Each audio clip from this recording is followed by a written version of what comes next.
Xiaomi has established itself as a major player in the Indian television market, offering a range of TVs under both the Xiaomi and Redmi brands. This variety meets different budgets and needs, but it can also make choosing the right TV a bit confusing. In this video, we'll simplify things by breaking down the Xiaomi TV lineup in India by series, display technology, software, and price range. Let's dive in.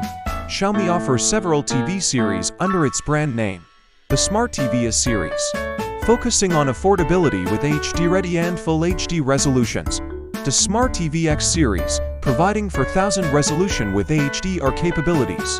And the Smart TV X Pro series, featuring higher-end attributes like improved picture processing, their premium QLED and old TVs pack flagship RAID features.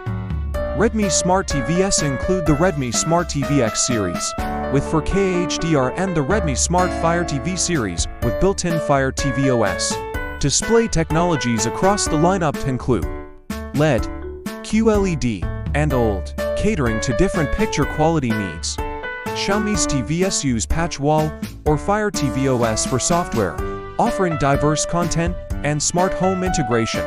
Prices range from Rs 12,499 for budget models to over 1 lakh rupees for high-end versions. Xiaomi's diverse offerings ensure there's a TV for everyone, from budget-conscious buyers to those seeking premium entertainment.